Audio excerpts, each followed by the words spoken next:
আসসালামু আলাইকুম। আজকে চলেন রান্নার সাথে কিছু মজার কথা শেয়ার করি। তো এখানে এই যে আমি পাঁপড় ভেজে নিচ্ছি। পাঁপড়, বিস্কিট আর আমার নানির স্টাইলের চা। এটা খেয়েই গায়ে আজকে একটু শক্তি নিয়ে আমি একটা বড় কাজ করব। কী কাজ আপনাদের সাথে শেয়ার করি চলেন।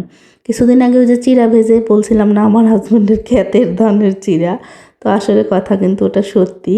এই যে এখানে আমি যে চাল দেখতে পাচ্ছেন, এই চালগুলো হচ্ছে আগে ধুয়ে খুব ভালোভাবে পানি ঝরিয়ে আবার কাপড়ের উপর মেলে দিচ্ছি যেন অতিরিক্ত পানিটা কাপড়টা চুষে নেয় আর ভেতর থেকে চালটা ভেজাই থাকে।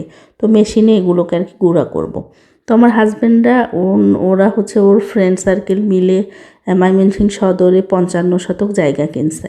তো ওর বেশিরভাগ ফ্রেন্ডগুলো আসলে বাইরেই থাকে, ঢাকাতে থাকে।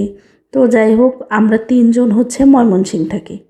তো আমাদের 3জনকে আমরা যে এই যে চালগুলো দেখতে পাচ্ছেন একদম চিকন। যাই হোক, এই যে ভাইয়ের মাধ্যমে আমরা জায়গাটা কিনছিলাম, ওই ভাই আর কি দালাল। ওই ভাই আর কি টুকটাক এখানে চাষ করে।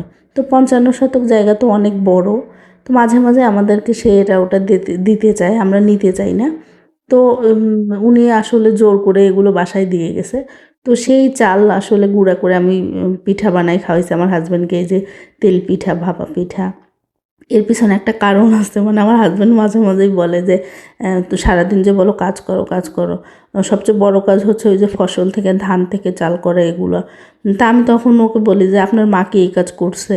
মানে আমার শ্বশুরও কিন্তু জব করতো, উনি বাংলাদেশ সায়েন্স ল্যাবরেটরির একজন জার্ম এক্সপেরিমেন্টাল অফিসার ছিল। তো ওর মাও কিন্তু করে নাই, কিন্তু আমাকে সে মানে আমাকে খেপানোর জন্য মাঝে মাঝে এই কথাটা বলে। তো আমি তার আফসোস দূর করার জন্য এই যে চাল থেকে যে গুঁড়া করে তাকে পিঠা খাওয়াইছি। এটা অ্যাটলিস্ট আমি ধান থেকে চাল না করতে পারি, চাল থেকে গুঁড়া করে পিঠা তো বানাই খাওয়াইছি।